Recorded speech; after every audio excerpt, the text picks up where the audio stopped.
गुरुदेव।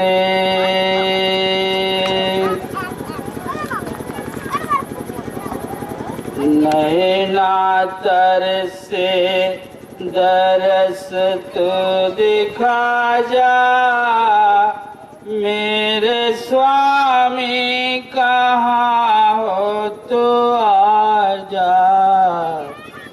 नैना तरसे दरस तू दिखा जा, मेरे मालिक कहाँ हो तो आजा।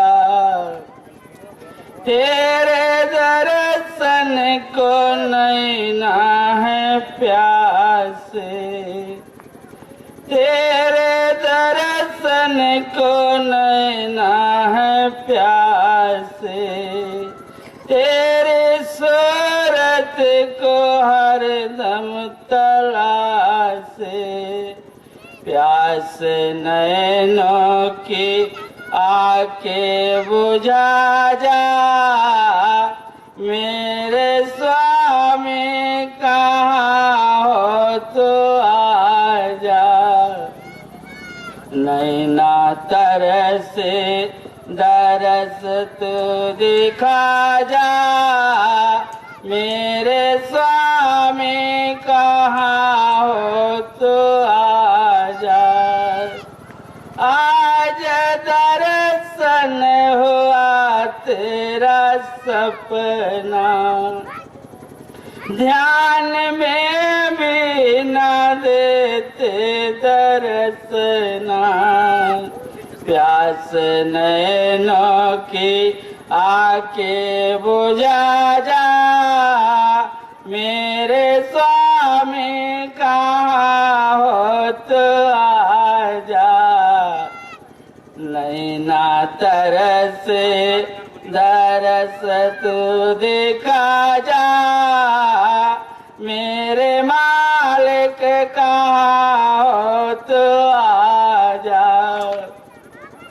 आज है मुझको गर्व भारी, आज है मुझको गर्व भारी, मेरा समर्थ पिता रक्षाकारी।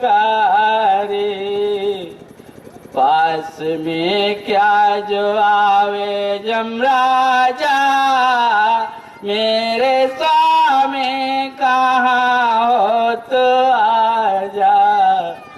नैना तरसे दरस तू दिखा जा, मेरे स्वामी कहाँ हो तो आजा। जय गुरुदेव, जय गुरुदेव, जय गुरुदेव, जय गुरुदेव।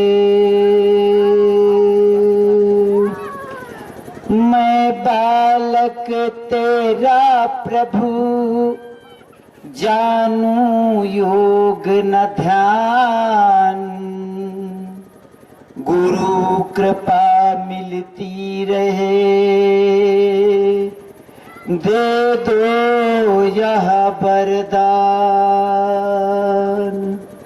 हो मोहे सुमिरन सिखाई दो गुरु पैया परूं।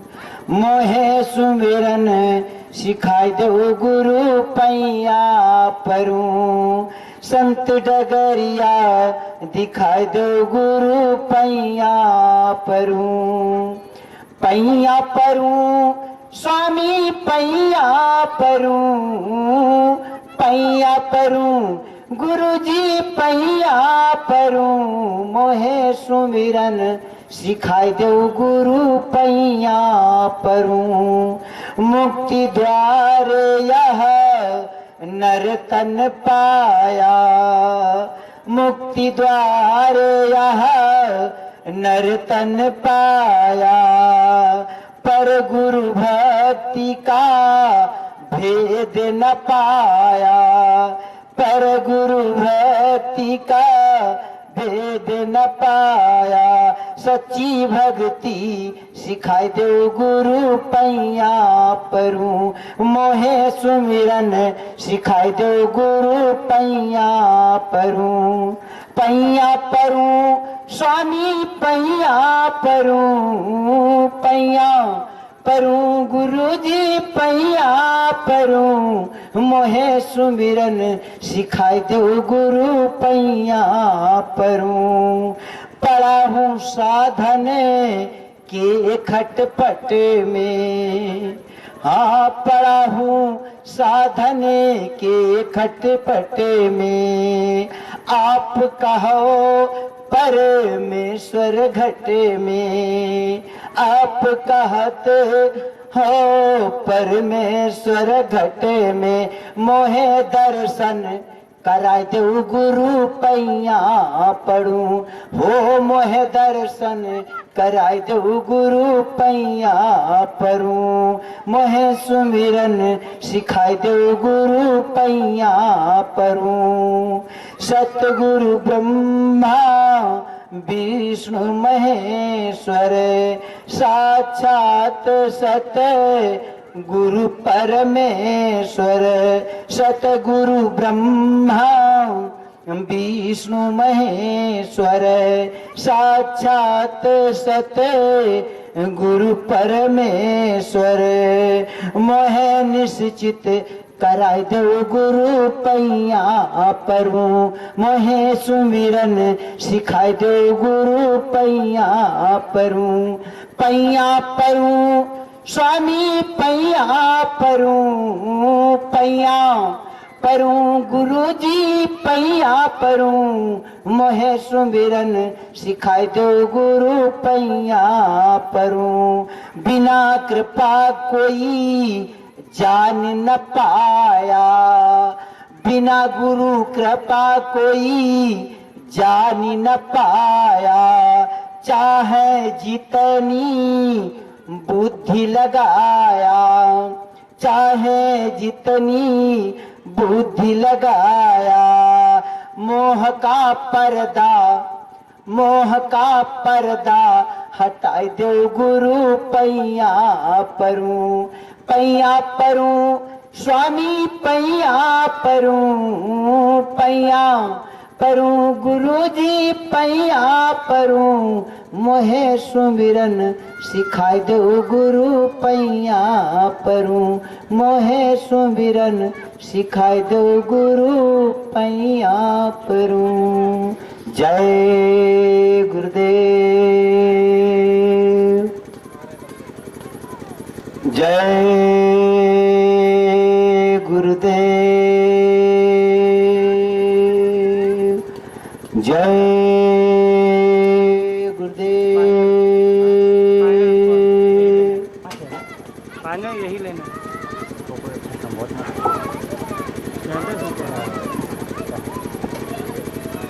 जय गुरुदेव। तो दया दया सब जग कहे, और दया गुरु के पास दया मांगने आया हूँ। बन के आपका दास, दास करे अरदास गुरु जी। नैनों से बहता नीर, हम जैसे पापिन की गुरु जी बना दो तकदीर। दास करे अरदास गुरु जी, नैनों से बहता नीर। हम जैसे पापिन की स्वामी जी बनाए दो तकदीर। रोए रोए अखियां हुई रही है कमजोर गुरु, हाय रोए रोए अखियां हुई रही है कमजोर गुरु। कान सुनती है कहो अगर जो जोर गुरु। काल किरायो कठिन जाल है, कैसे पाई चीर। हम जैसे पापिन की गुरु जी बनाए दो तकदीर। दास करे अरदास गुरु जी, नैनों से बहता नीर।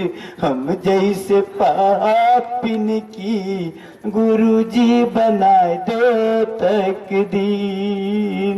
हम तो आस लगायन गुरु तुम्हारी है, हम तो आस लगायन गुरु तुम्हारी है।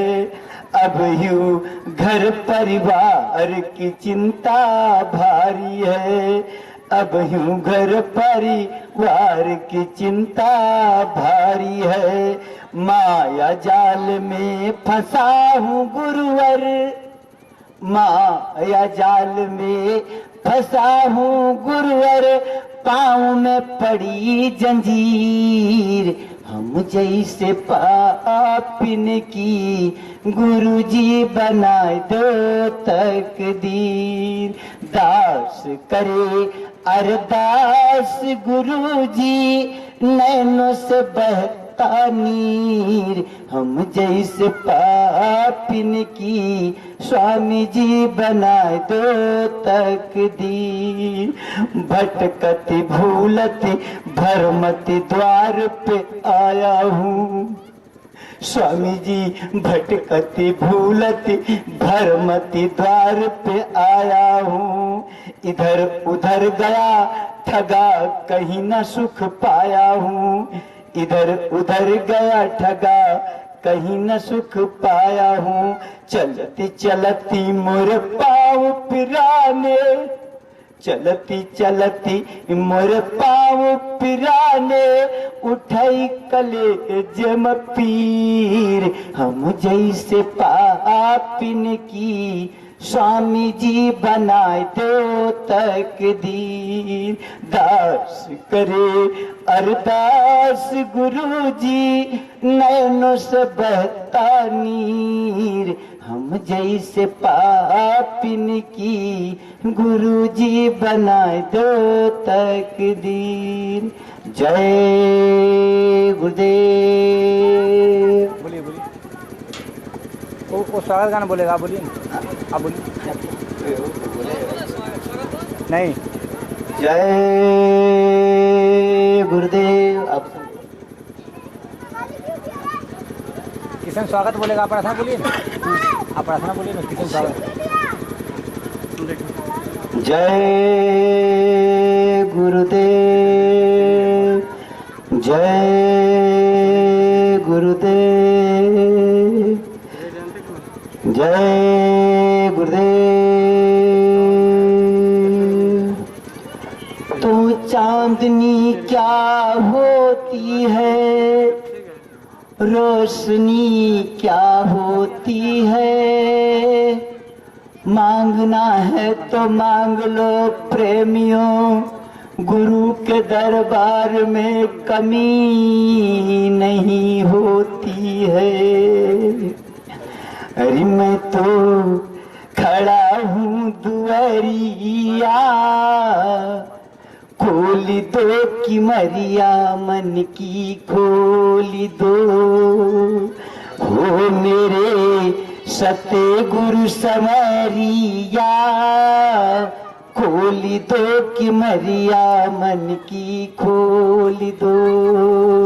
हो मेरे सते गुरु समरिया, खोली दो कि मरिया मन की खोली दो। बहुत थक गया हूँ स्वामी, तब पास तुम्हारे आया। हो बहुत थक गया हूँ मैं गुरुजी, तब पास तुम्हारे आया। जन्म जन्म का भटका हूँ, कभी नहीं सुख पाया है, सिर पर माया की गठरिया। खोली दो कि मरिया मन की खोली दो, वो मेरे सत्य गुरु समरिया। खोली दो कि मरिया मन की खोली दो। खेती बाड़ी किया बहुत गुरु कुछ भी नहीं पाया। खेती बाड़ी किया बहुत गुरु फिर भी कुछ ना पाया। पापी खड़ा पुकारे द्वार पर कर दीजिए गुरु दया। हाय पापी खड़ा पुकारे द्वार पर कर दीजिए गुरु दया। है डगमग जीवन की डगरिया। खोली दो कि मरिया मन की खोली दो, हो मेरे सत्य गुरु समरिया। खोली दो कि मरिया मन की खोली दो, हो मेरे सत्य गुरु समरिया। खोली दो कि मरिया मन की खोली दो। जड़ जीव चेतन अंडज पिंडज सब है नाथ तुम्हारे। हो जड़ जीव चेतन अंडज पिंडज सब है नाथ तुम्हारे। दास करे अरदास गुरु जी आया शरण तुम्हारे। दास करे अरदास स्वामी जी आया शरण तुम्हारे। उतारो पाप की गठरिया। खोली दो कि मरिया मन की खोली दो, हो मेरे सत्य गुरु समरिया। खोली दो कि मरिया मन की खोली दो। जय गुरुदेव। जय गुरुदेव। परम पुरुष पूरण धनी, जय गुरुदेव स्वामी नाम।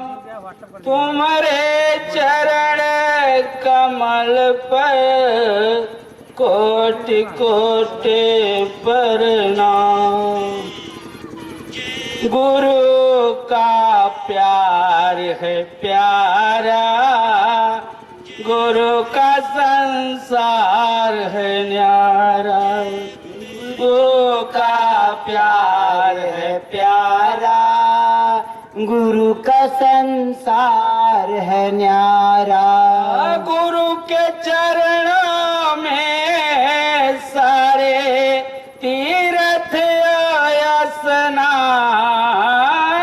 गुरु के चरणों में सारे तीर्थ स्नान। लगी रहे जो लगन गुरु से हो जाए कल्याण। लगी रहे जो लगन गुरु से हो जाए कल्याण। गुरु का प्यार है प्यारा, गुरु का संसार है न्यारा। ओ गुरु का प्यार है प्यारा, गुरु का संसार है न्यारा। गुरु चरणों की धूली घर माथे लग जाए। गुरु चरणों की धूल घर माथे लग जाए।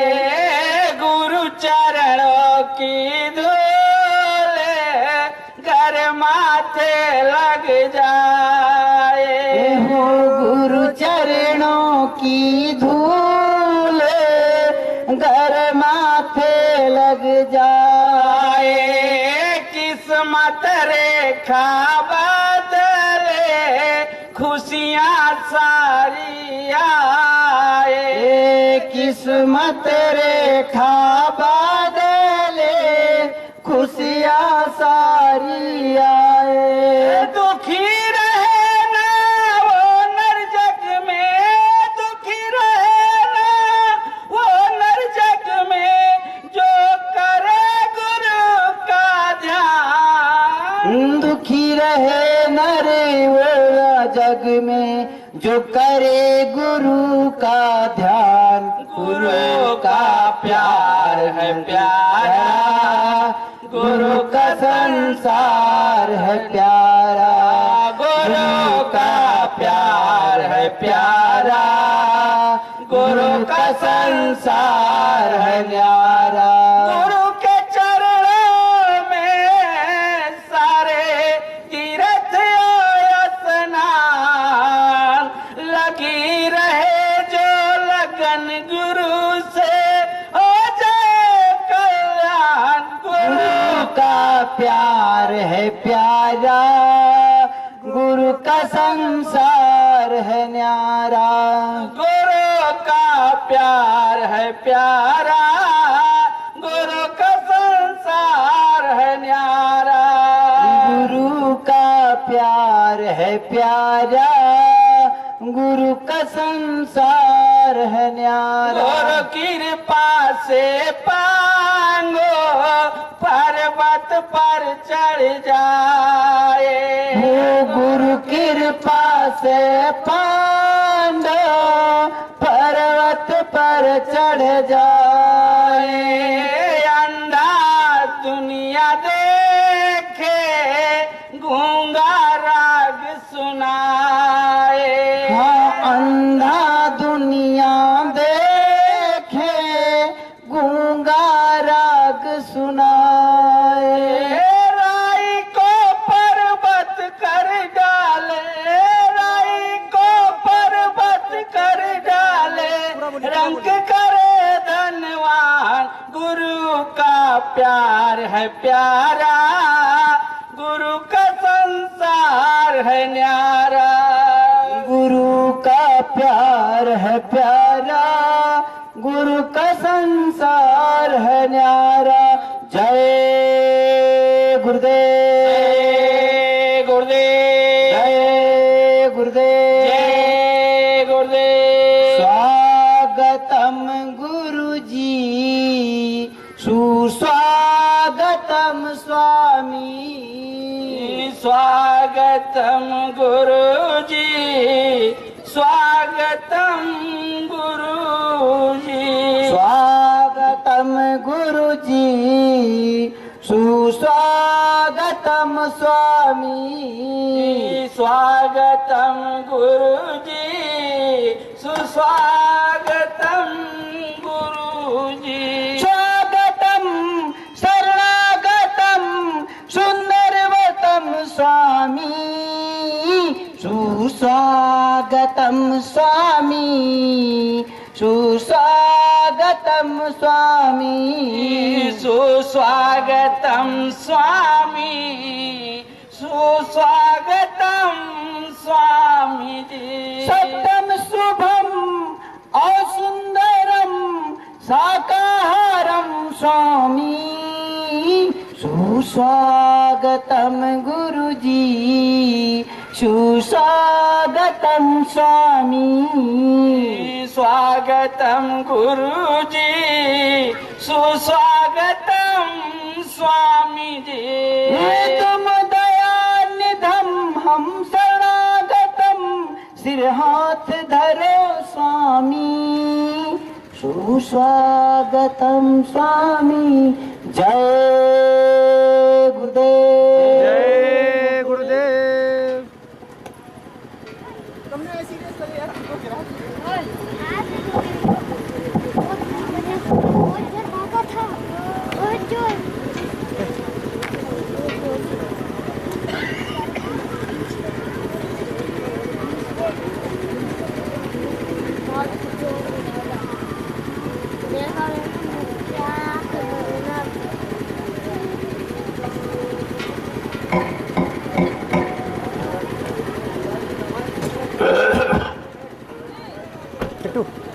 हम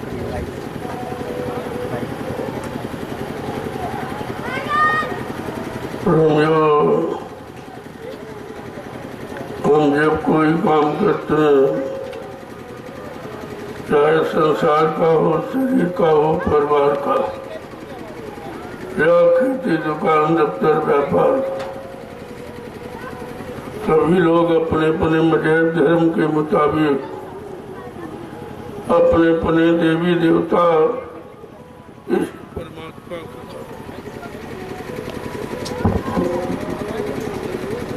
परमात्मा खुदा गुरु का नाम करके ही करते। यह हमारी प्राचीनतम पद्धति है। इसलिए पहले मैं बोलूंगा, इसके बाद आप सब। जय गुरुदेव, जय गुरुदेव, जय गुरुदेव, जय गुरुदेव, जय गुरुदेव, जय गुरुदेव। जय गुरुदेव। नाम किसका? प्रभु का। जय गुरुदेव। नाम किसका? प्रभु का। जय गुरुदेव। नाम किसका? प्रभु का। प्रभु का प्यारा नाम। जय गुरुदेव। रात्रि परमार्थ श्रमदान सेवा कर रहे सभी प्रेमियों को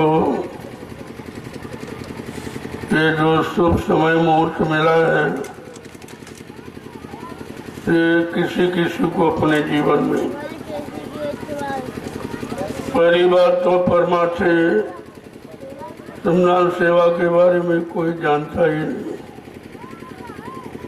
ये जब कलयुग में संत पधारे तो यह संतों का निकाला हुआ रास्ता जीवों के अनंत जन्मों के पाप कर्म को कैसे धोया जाए, कैसे खत्म किया जाए। क्योंकि जब तक आपके पाप कर्म नहीं खत्म होंगे तब तक कोई भी जीवात्मा इस मृत लोक से अपने घर नहीं जा सकती। यह कर्म बंधन ही हमें आपको रोके और इनको दूर करना, नष्ट करना किसी इंसान की बस की बात नहीं। ये कर्मों का जखीरा जिसके बारे में किसी को नहीं मालूम। ये आपने कितने जीवन धारण किए और उन जीवन में कैसे कैसे कर्म किए, ये तो जीव को भी समझ में नहीं है, अभी भूल गया। लेकिन संतों के पास सारे जीवों की कर्म वही है। वो बराबर देखते रहते हैं कि कर्मानुसार कहाँ कहाँ आपका जन्म हुआ, फिर आपने कैसे कैसे वहाँ कर्म किया और वो कर्मों की अदायगी कैसे होगी, वो कर्म कैसे समाप्त किए जाएंगे। क्योंकि बिना कर्मों की अदायगी किए ये काल भगवान आपको जाने नहीं देगा। इसके पार रोकने का यही तरीका और कर्म बंधनों से मुक्ति दिलाना ये इंसानों की बस की बात नहीं है। जब कर्म विधानों से ऋषि मुनि नहीं बच पाए, योगी योगेश्वर नहीं बच पाए, अवतारी शक्तियां नहीं बच पाई, ज्ञानी विज्ञानी नहीं बच पाए, तो हम सब कलयुग के गंदे कमजोर जीव कैसे बचेंगे। ये तो समस्या का समाधान केवल संत महापुरुषों के पास और किसी के पास। लेकिन संतों की महिमा कोई नहीं जानता, क्योंकि वो किसी अन्य युग में आए नहीं थे। यहाँ आपको जानकारी केवल सतयुग त्रेता द्वापर की कराई गई। इन युगों में संत महापुरुष नहीं आए थे। वो तो अभी कलयुग में लगभग 750 वर्ष पूरे होने जा रहे। तब से जानकारी मिली है संत नाम की, संत मत। इस संत मत किसे कहते हैं और संत नाम क्यों आया? संतों की महिमा आगम अपार, उनकी महिमा को कोई पार नहीं पा सकता, जो कोई नहीं कर सकता। जो ईश्वर पर ब्रह्म पार ब्रह्म और कार्य शक्तियां कुछ नहीं कर सकती, वो काम संत महापुरुष करते हैं।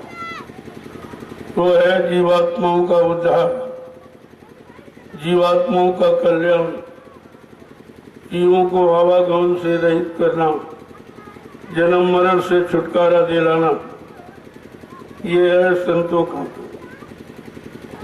जब कलयुग में संत पधारे तो उन्होंने ये रास्ता जीवों के लिए रखा।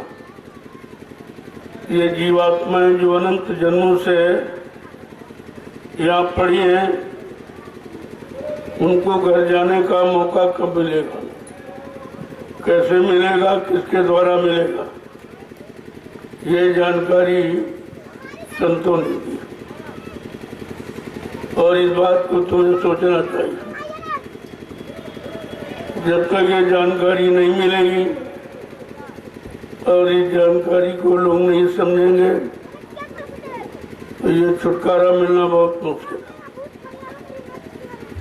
है। एक एक बच्चों को ध्यान में रखो। ये बच्चों को भागा यहाँ से, भागा बच्चों।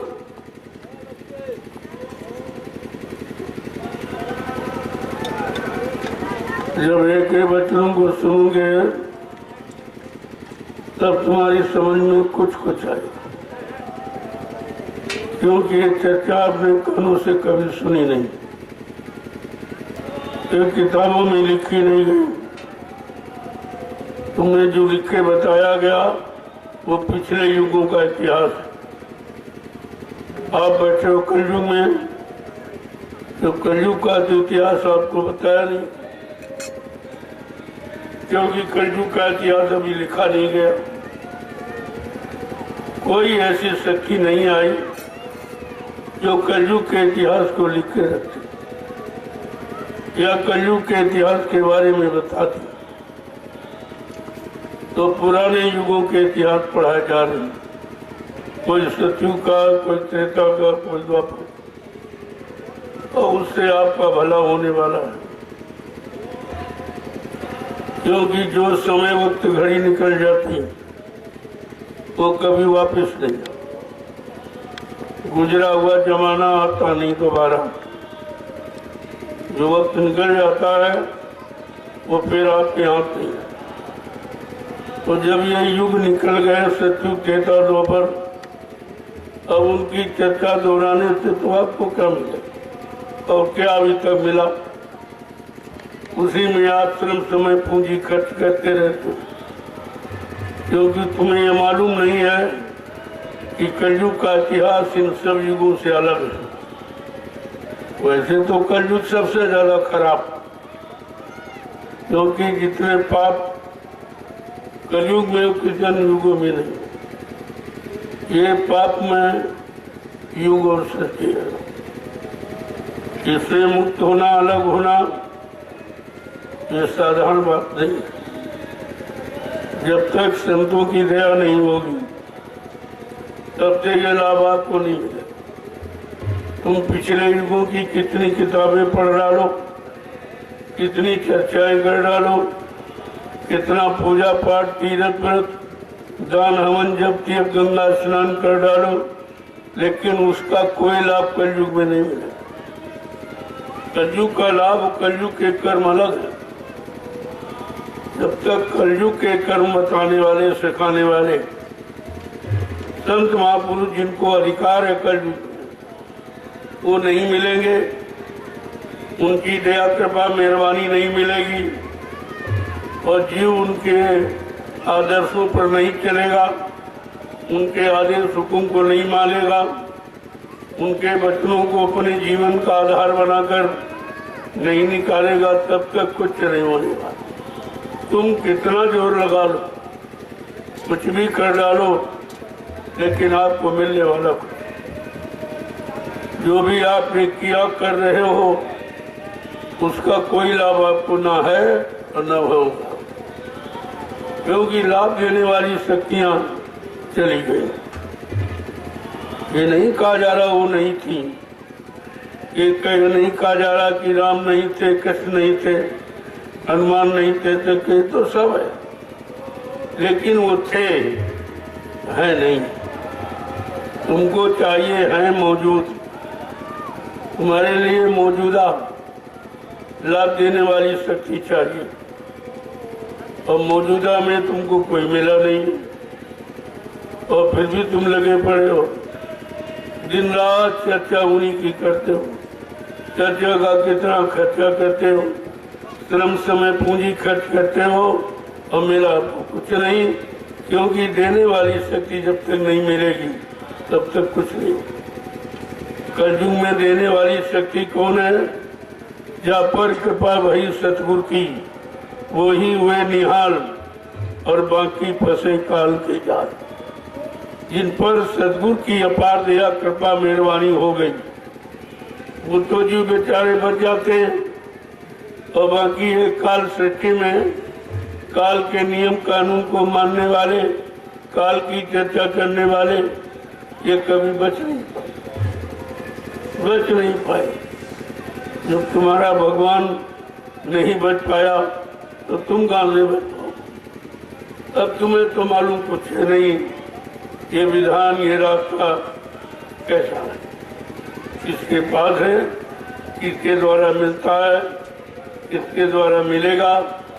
जब तक ये जानकारी आपको नहीं होगी तब तक आप इस रास्ते को पा ही नहीं सकते, और ये रास्ता सबके पास है। ये तो संत महापुरुषों के पास है, और संतों की खोज करना, उनकी शरण में जाना, ये तुम्हें मालूम नहीं। तुम जानते नहीं संत क्या, संत किसे कहते हैं, संतों का काम कलयुग में क्या है, ये तो जानकारी आपको है नहीं, क्योंकि जब तक संतों के सत्संग वचन आप नहीं सुनोगे तब तक कोई जानकारी नहीं, और वो वचन सब जगह मिलते नहीं। इस समय तो बहुत कमी है, संत आए फिर भी उनकी चर्चा, उनकी जानकारी होना मिलना बहुत मुश्किल है। तो जिस पर दया कृपा मेहरबानी हो गई वो तेजू पा लेता, बाकी सब बेचारे रह जाते। आज करते हुए भी आपको कुछ नहीं मिला, और फिर भी तुम्हें होश नहीं है कि हमें क्या करना चाहिए।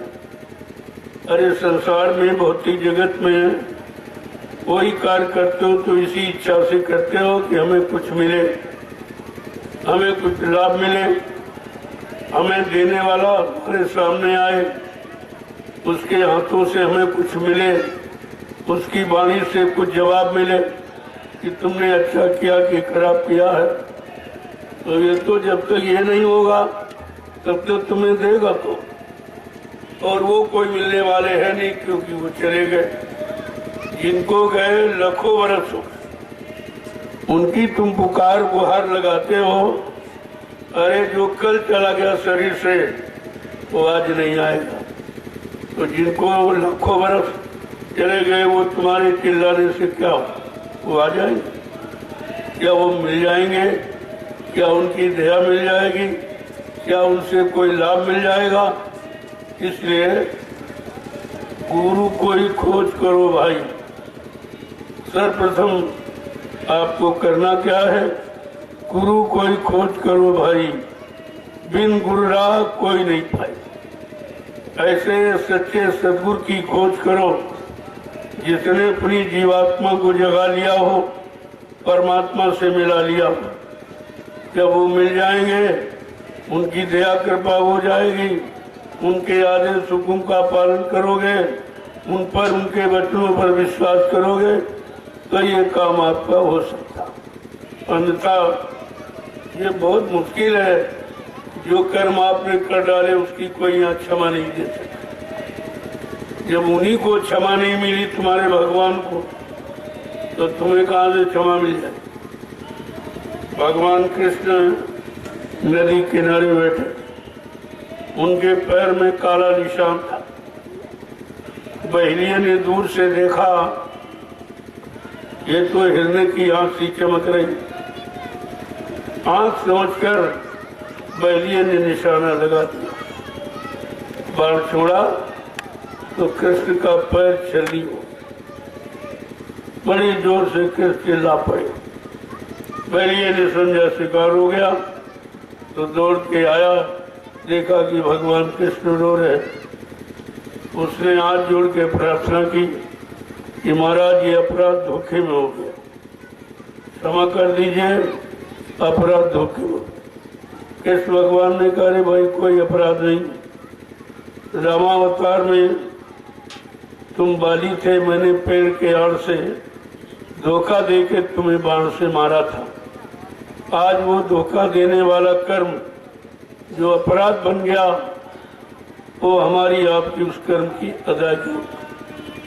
हमने मारा आपको, तुमने हमको मारा। ये लेन देन जगत व्यवहार, जब भगवान कृष्ण को अपने कर्मों का फल अदा करना पड़ा, उनको उनका बचाव नहीं हुआ, तो तुम्हारा बचाव कौन करे।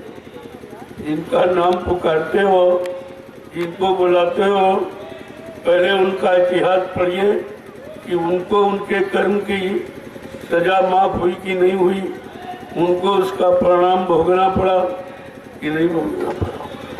तो ये तो आप कभी पढ़ते नहीं। एक तो सच्ची बात ये आप जानते ही नहीं, और अच्छी बात कोई बताए तो तुम मानते नहीं। यही तुमको समझने नहीं दे रहा। अगर धीरे धीरे संत महापुरुषों के करीब में जाओ, उनके सत्संग वचनों को सुनो और उन पर विश्वास करो और कुछ अपनी करनी में उतारो, तो हो सकता है आपको कुछ लाभ मिल जाए। अन्यथा ये लाभ ऐसे मिलने वाला नहीं है। ये किताब पढ़ने से भगवान नहीं मिलता, किताब पढ़ने से कोई महात्मा नहीं बन जाता। किताबें किसी को महात्मा बना नहीं सकती। जब तक वो महान आत्माएं नहीं मिलेंगी, उनकी शरण में आप नहीं जाओगे, क्षमा याचना नहीं करोगे और तुमको अपने गुनाहों की माफी नहीं मिलेगी, तब तक आपकी समझ में कुछ नहीं है। बड़ा कठिन है, बड़ा सरल। जब तक वो नहीं मिलेंगे बहुत कठिन, और मिल जाए, उनकी दया मिल जाए तो बहुत सरल। और उनका नाम ही दयालु है, वो दया करने ही आए हैं। बाकी जितनी शक्तियां, जितनी अवतारी शक्तियां जिनके बारे में आपको जानकारी दी गई, वो किसी के द्वारा किए गए कर्म को माफ नहीं कर सकते। ये अधिकार उनके पास नहीं है। ये अधिकार कलयुग में केवल संत महापुरुषों को मिला।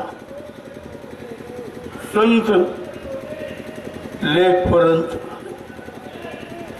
कहते लेख जो लिख गया ब्रह्मा ने हमारे आपके किए गए कर्मों का आधार, उस कर्म पर लेख केवल संत माफ सकते, यानी तुम्हारे कर्मों की अदायगी कर माफ कर सकते। ये माफ करने का अधिकार उनको है, बाकी इन सृष्टि में किसी को अधिकार नहीं है।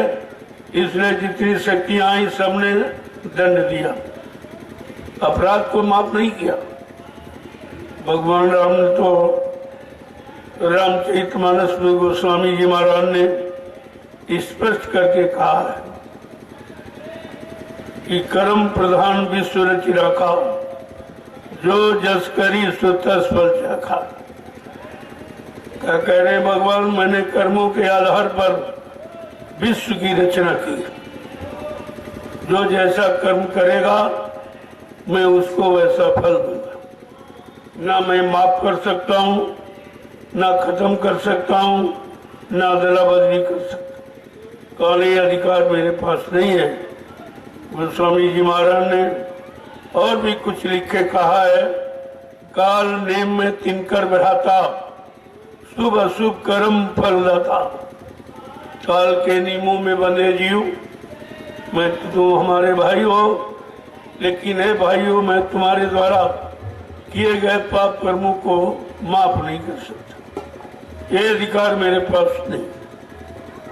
ये माफ करने का अधिकार सृष्टि में केवल संत महापुरुषों के पास, उनको अधिकार है। संत लेख पर मेख मारे, मेटे अंक कुंक बहाल के, उनको ये अधिकार है, वो कर्मों के लेख को मेट सकते। उनके पास युक्ति है और उस युक्ति की भक्ति जब करोगे, जो तुम्हारे जीवन की युक्ति है, तब कई जीव को मुक्ति मिलती है। मुक्ति ऐसे नहीं मिलती। किताबें सुनने, किताबें पढ़ने से क्या मुक्ति मिल जाएगी? या किसी को मुक्ति मिली है, या ऐसा उन किताबों में लिखा है कि इन किताबों को सुनकर तुम्हें मुक्ति मिल जाएगी? अरे मुक्तिदाता सृष्टि में संत महापुरुष होते, वो जीव को मुक्ति प्रदान करते, वो आवागमन साधनों से रहित कर देते, वो जन्म मरण से छुटकारा दिला देते। बाकी ये काम किसी के बस का नहीं। आज ये सौभाग्य हम सबको मिला हुआ है कि समय से संत पधारे और उन्होंने जीवों के लिए एक रास्ता निकाला। वो रास्ता है नाम की कमाई का। अन्य युगों में जिसे मंत्र, गुरु मंत्र और दीक्षा कहते, लेकिन आज कलयुग में सीधा नामदान है। जब मंत्र दीक्षा गुरु मंत्र लेते थे तो दक्षिणा देते थे आप, लेकिन कलयुग में संतों ने यह भी निषेध कर दिया कि वो नाम का दान देंगे, दान लेंगे नहीं।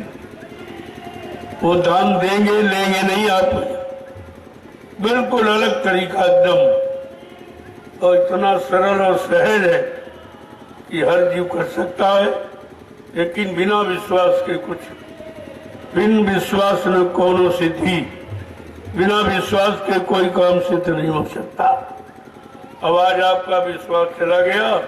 अब विश्वास कहाँ है? जड़ में। चेतन में होना चाहिए, जड़ में विश्वास।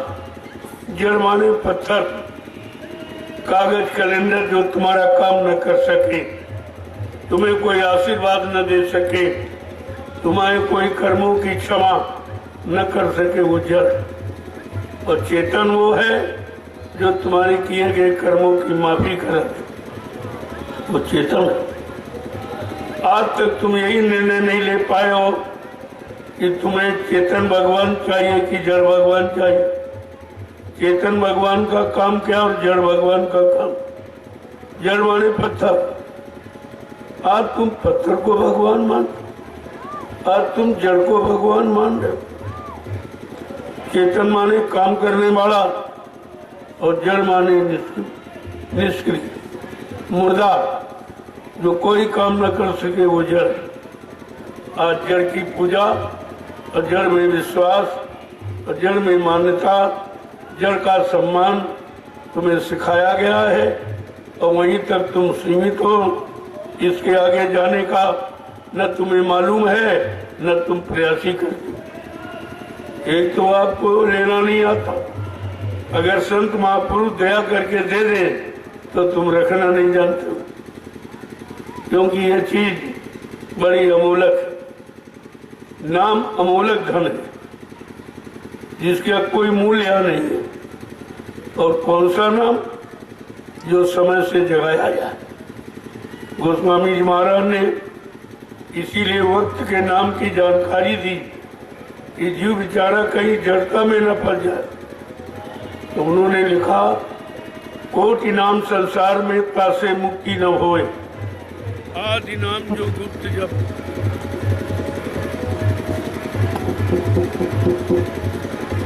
आदि नाम जो गुप्त जप, बूझे बिरला को। करोड़ों नाम संसार में परमात्मा के प्रचलित कहा, लेकिन उनसे मुक्ति नहीं। मुक्ति देने वाला सामने मौजूद होना चाहिए, सामने प्रकट होना चाहिए। तुम्हारे कर्मों को देखता हूँ और देखने के अनुसार तुम्हारे लिए उन कर्मों की अदायगी की युक्ति बताता हूँ। उनको अधिकार है, वो तुम्हारे कर्मों की माफी दिला सकते, बाकी इस सृष्टि में किसी को अधिकार नहीं है। और ये बात तुम्हारी समझ में आती नहीं, क्यों न तुम उनके करीब जाओगे तुम उनको समझ नहीं पाओगे। क्यों तुम संसारी भाव से, स्वार्थ भाव से जाओगे तो आप कुछ भी नहीं समझ में आएगा, क्योंकि ये परमार्थी रास्ता है। परमार्थ का मतलब जिससे तुम्हारा कोई आसक्ति आपकी नहीं, कोई लगाव नहीं, कोई चाहत नहीं, कोई इच्छा नहीं, कोई वासना नहीं, कोई कामना नहीं, कोई मुराद नहीं, कोई ख्वाहिश नहीं, कोई तमन्ना नहीं, कुछ भी नहीं, उसे कहते परमार्थ। आज जो ये रात्रि श्रमदान सेवा आप कर रहे हो, ये परमार्थ का रास्ता है, क्योंकि सेवा से आपकी कोई इच्छा नहीं, कोई मजदूरी दे दे, कोई सामान दे दे, हमारा सम्मान कर दे, कुछ नहीं। केवल एक निशाना है, आदेश हुकुम का पालन करना, आदेश हुकुम का पालन, केवल एक ही निशाना आपका, इसको कहते परमार्थ। वैसे जब तुम करोगे तो उसका लाभ तो आपको मिलेगा। शरीर इंद्रियों से कर रहे हो तो शरीर इंद्रियों को लाभ मिलेगा। क्या लाभ मिलेगा? कि आपका शरीर स्वस्थ हो जाएगा, निरोग हो जाएगा, तरह तरह की बीमारियां चली जाएंगी। जब आदेश पालन में शरीर को आप लगाओगे, शरीर से कर्म करोगे, शरीर से पसीना निकलेगा तो ये सब बीमारी बाहर निकलेगी। ये पसीना खून को शुद्ध कर देगा। खून में जो गंदगी आ जाती, जिस गंदगी से बीमारियां पैदा हो जाती, चर्म रोग आ जाते हैं, वो आपके खत्म हो जाए। ये पहला लाभ, परमार्थी श्रमदान सेवा का पहला लाभ, कि शरीर से रोग बीमारी चली जाए। दूसरा लाभ यह है कि जो व्यवस्था तुम्हारे परिश्रम से बनेगी, आगे आने वाले भविष्य में जिसका लाखों लाख लोग लाभ उठाएंगे, क्योंकि जो व्यवस्था बना रहे हो, इस जमीन पर बैठकर कितने लोग भजन करेंगे, सुमरन करेंगे, ध्यान करेंगे, कितने सत्संग सुनेंगे और सेवा करेंगे। ये इसलिए बनाई जा रही। ऐसा क्यों है?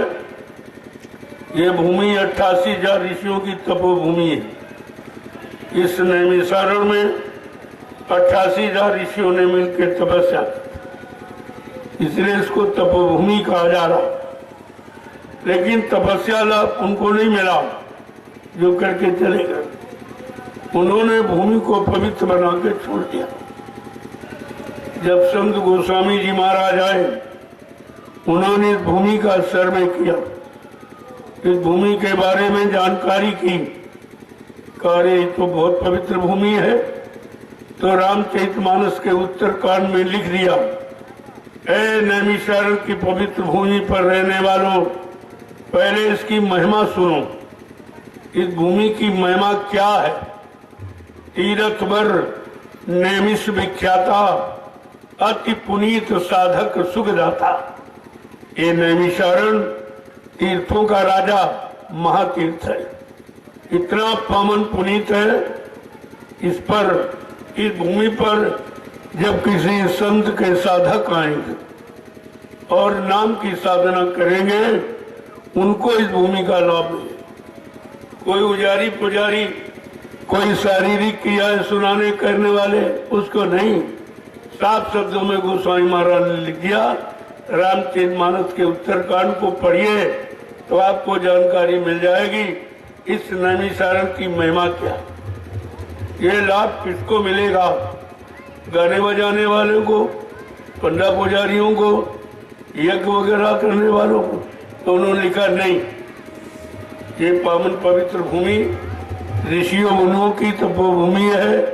इस पर जब कभी किसी संत के साधक आएंगे, वो बैठकर नाम की साधना करेंगे, उनको इस भूमि का लाभ मिले। आज वो समय मालिक की दया से आपके सामने आ गया और आप उस भूमि पर आ गए, आपको उस भूमि पर लाया गया, क्योंकि जो लाभ लिखा रामचरितमानस में वो मिलने का समय आ गया, उसकी घड़ी आ गई। और वो परम संत सतगुरु के जीव समय के जगाए जय गुरुदेव नाम की साधना वो करने के लिए भूमि पर आए। जो लिखा रामचरितमानस में वो सब परिलक्षित हो रहा, वो सब आपके सामने साक्षात प्रकट। आप तक तो कोई आया नहीं यहाँ और ये काम किसी ने किया, इस भूमि का चुनाव किसी ने नहीं किया तो मान सम्मान के दृष्टिकोण, सांसारिक भौतिक जगत के लाभ को पाने के, मान मिल जाए, सामान मिल जाए, सम्मान मिल जाए, लेकिन भगवान मिल जाए इसकी चिंता उनको नहीं हो, और भगवान मिलने का काम किसी ने किया नहीं। आज ये मौका मालिक की दया से हम सबों को मिला है कि जिसलिए गोस्वामी जी महाराज ने रामचरितमानस के उत्तरकांड में लिख के रखा, इस नैमिषारण्य की पावन पवित्र भूमि का लाभ कैसे मिलेगा, किसको मिलेगा, किसके द्वारा मिलेगा, वो समय आपके दिया। ये कोई नहीं जानता था कि जंगल को कोई साफ करे, इस ऊंची नीची उबड़ खाबड़ जमीन को कोई बराबर करेगा, किसी को क्या चिंता। अरे चिंता जानकार को होती, जिनको इस भूमि की जानकारी है उनको चिंता है, और वही इस भूमि को समतल बना रहे आगे आने वाले लाखों लाख लोगों की। अभी जीवन रक्षक गुरु पूजा महान पावन पर्व जो जुलाई के महीने में 19 जुलाई से जो होने जा रहा है, उसी की तैयारी है, जिसमें कई लाख लोग यहाँ इकट्ठे होंगे, बैठकर समय के जगाए नाम की साधना करेंगे और अपने जीवन को धन्य बनाएंगे। किए गए पाप कर्मों की माफी परमात्मा संदान सेवा से करेंगे, उनको लाभ मिलेगा। बाकी ये लाभ किसी को मिलने वाला नहीं है। अगर मिलना होता तो इस भूमि की चिंता होती। आज तक कोई भूमि पर नहीं आया और न किसी को इस भूमि की जानकारी है। ये भूमि क्या है, इतनी पावन पवित्र है, ये किसी को जानकारी नहीं। कोई ज्ञानी वैज्ञानी इसकी जानकारी नहीं, और जिसको जानकारी है वो समय से आए और इस भूमि को ले लिया। लोग हंसते थे, अरे भाई जंगल क्यों खरीद रहे, कोई दान में नहीं ले रहे, खरीद पैसा देकर। दान की प्रथा मैं नहीं चलाता, भीख मांगना हमारे संत मत में वर्जित। अपने शरीर की गाड़ी कमाई से पर शरीर स्वस्थ रहेगा, परिवार ठीक रहेगा। इसलिए संत मत ये भीख मांगने कल्प स्वीकार नहीं कर। तो देखिए कितनी मेहनत कर रहे हैं लोग, वो भी ऐसी भीषण गर्मी में जहाँ टेम्परेचर कितना हाई हो गया, सब लोग घबरा रहे हैं, घरों से नहीं निकल रहे हैं, तमाम व्यवस्था कर रहे हैं। लेकिन वहाँ उसी में एक ये भी व्यवस्था आपके सामने है, उसी कड़ी धूप में कि आप परमार्थी श्रमदान सेवा करें, और दिन में ही नहीं रात्रि में भी करें। ये बिल्कुल आश्चर्यजनक काम है, कोई नहीं करता और किसी ने ये किया नहीं, ना कोई कर सकता। जब तक संतों के परमार्थी वचन नहीं सुनोगे तब तक परमार्थ का ज्ञान आपको नहीं होगा कि परमार्थ किसे कहते हैं, परमार्थ में कितनी शक्ति ताकत है, परमार्थ से क्या बिगड़ा काम नहीं ठीक हो सकता, ये सब जानकारी परमार्थी वचनों से। आज संतों के सत्संग वचन बड़े भाग से, गोस्वामी महाराज ने क्या लिखा, बड़े भाग पायो सत्संगा, कि उनके बड़े भाग्य हैं जिनको कलयुग के समय की ये जानकारी सत्संग वचनों को दी जाए। बड़े भाग पायो सत्संगा, कहते कि कितना भाग्य है उन जीवों का जिनको सत्य वचन, जो सत्य लोग सच का नामी धाम जीवात्माओं को पहुंचाने वाले, ये वचन जिनको मिल जाए उनका बहुत बड़ा भाग। धन्य घड़ी सोई जब सत्संगा और धन्य जन्म दुति भंगा। गोस्वामी महाराज कहते हैं मानव जीवन की वो घड़ियां धन्य हैं जिनमें वर्तमान मौजूदा संतों के वचन आपको सुने।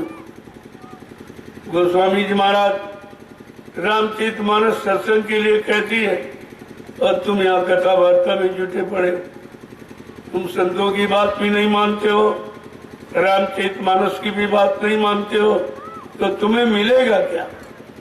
ये अपनी मनमुक्ता में आकर जो कुछ कर रहे हो उसका कोई लाभ नहीं, 1% कोई लाभ नहीं है। लेकिन इतनी जल्दी आपको समझ में नहीं आएगा।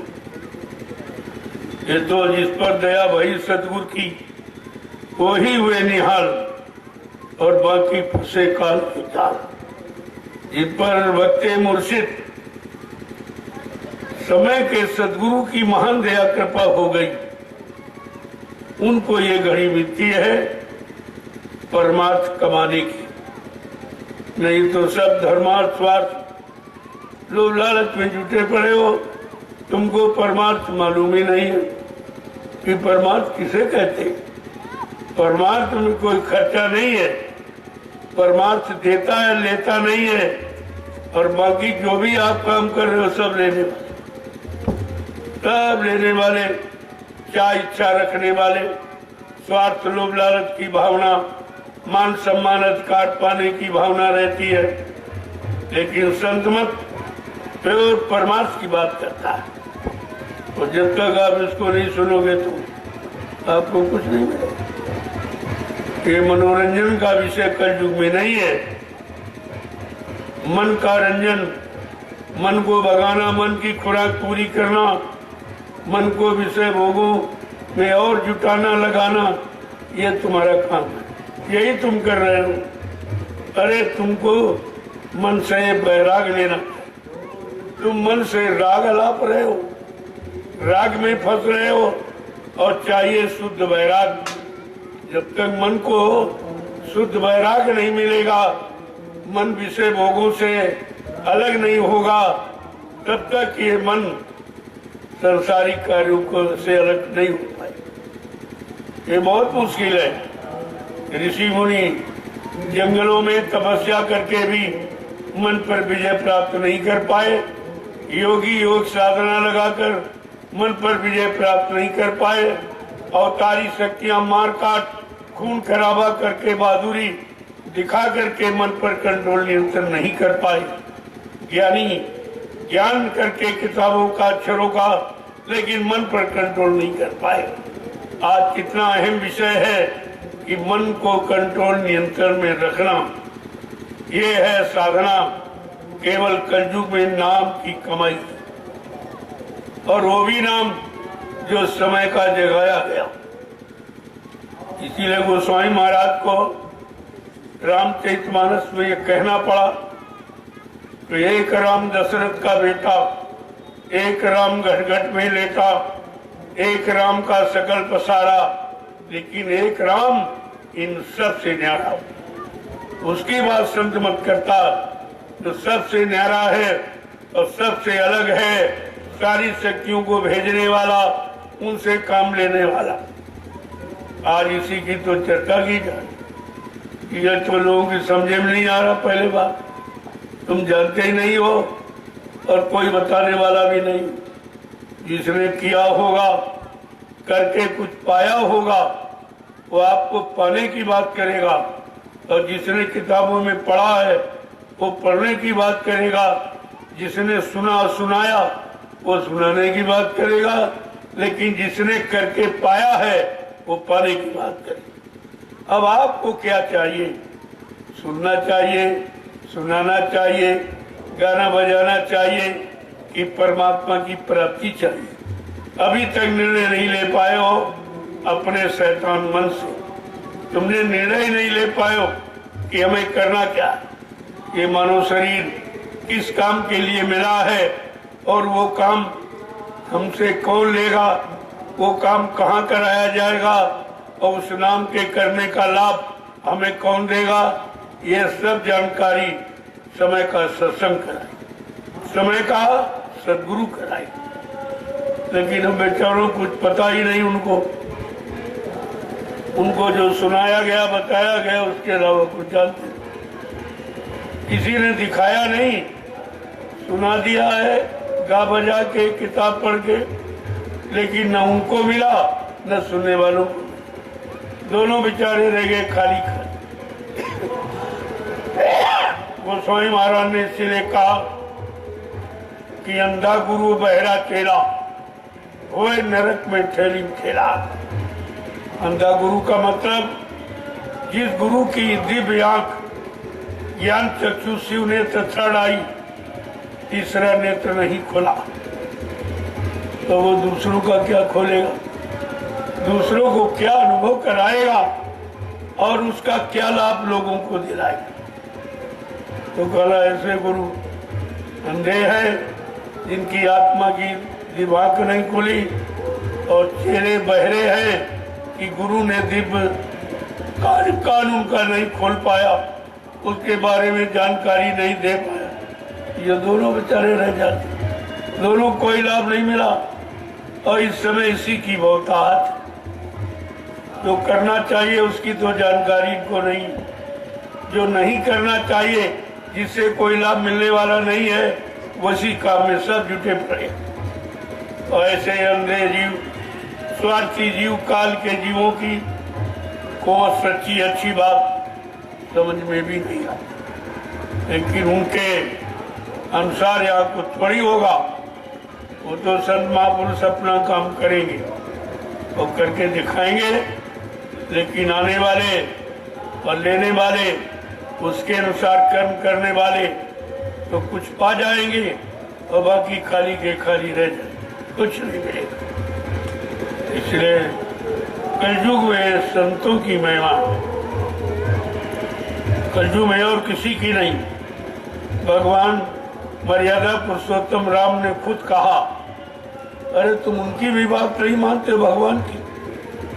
जब सबरी को उन्होंने ज्ञान भक्ति का दान दिया, तो सर्वप्रथम भगवान राम ने कहा, ऐ सबरी, मैं तुम्हारी प्रेमा भक्ति पर बहुत खुश हूँ। मैं तुम्हें कुछ संकेत करना चाहता हूँ, कुछ कलयुग की भक्ति की जानकारी देना चाहता हूँ कि कलयुग में सबसे बड़ी महान शक्ति भक्ति किसकी। तो भगवान राम ने क्या कहा, प्रथम भक्ति संतन कर संगा, दूसर रतिमम कथा प्रसंगा। का पहली भक्ति है संत महापुरुषों के मिलन, उनके दर्शन दीदार, उनके सत्संग वचन, उनका आदेश हुकुम का पालन करना। ये कलयुग में पहली भक्ति है संतों। ये भी नहीं समझ पा रहे, जो लिखा है रात दिन चिल्लाते, लेकिन बेचारे समझ कुछ नहीं पाते। जब तक कोई समझदार नहीं मिलेगा, जिसने समझा और समझ करके कुछ किया और कुछ लाभ प्राप्त किया, जब तक वो नहीं मिलेंगे, तब तक ये जानकारी भी आपको किताबों की। रामचरितमानस केवल अध्यात्म का ग्रंथ, वो तो संसार की उपमा, संसार का उदाहरण लेकर समझाने के लिए गोस्वामी जी महाराज ने कहीं कहीं प्रयोग किया, अन्यथा उनका लक्ष्य उद्देश्य प्रभु प्राप्ति का।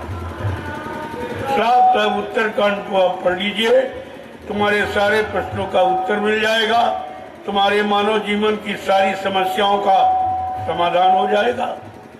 लेकिन जब जानोगे तब तो, समझोगे तब तो। केवल पढ़ने पढ़ाने चिल्लाने से काम नहीं हो, काम होगा करने से।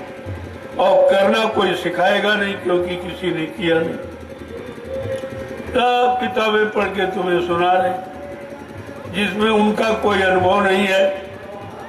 किताबें कितनी पुरानी हैं, पहले के समय की लिखी हुई, आज अगर सुनाई जाए उसका कोई लाभ नहीं है। जैसे दवा जो बनाई जाती है उसकी एक्सपायर डेट लिख दी जाती, कि किस तारीख तक इसका प्रयोग ठीक है और किस तारीख के बाद इसका प्रयोग कुछ नहीं, कोई लाभ नहीं मिलेगा। लाभ का समय भी निश्चित होता है। ऐसे ये दवा इंसानों में इंसानियत लाने की, मानवता, प्रेम, प्यार, मोहब्बत लाने की, सेवा, दया, सदाचार, परमात्मा की यादगार, माँ, बहन, बेटी, बहू की पहचान की दवा है। और वो समय से जब प्रयोग की जाएगी, वो भी परहेज के साथ, नियम संयम के साथ, तब उस दवा का लाभ आपको मिलेगा। ये वचन रासायनिक, ये रासायनिक है, दवा है, संतों के वचन। और ऐसी दवा है तो तुम्हें जीवन मुक्त बना देती है। सारी बाधाओं से, समस्याओं से आपको मुक्ति, आपको लाभ राहत मिल जाएगी। लेकिन उन वचनों को तो कोई बताने वाला होना चाहिए। ये सब सुनाने वाले हैं, ये करने कराने वाले नहीं। ना इन्होंने कभी किया है, केवल पढ़ा पढ़ के तुम्हें सुना रहे। तो जैसे तुम हो वैसे वो है, अंतर क्या? बात तो असली लिखी है, एक ने कही एक ने मानी, और नानक कहिए दोनों ज्ञानी। एक ने कहा और एक ने समझा, तो उसको ये चीजें आपकी समझ में आनी चाहिए। पकड़ यार,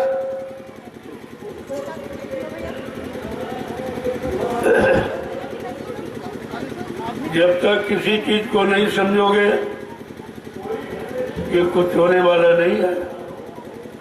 ये संत मत बड़ा सत्य है, बड़ा नियमित और संयमित है, क्योंकि ये करने के बाद लाभ देता, ये सुनने सुनाने से लाभ नहीं देता।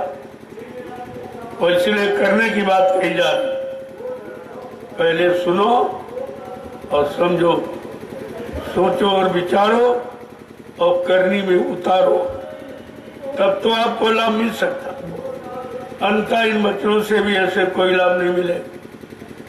ऐसे संतों ने बहुत किताबें लिखी।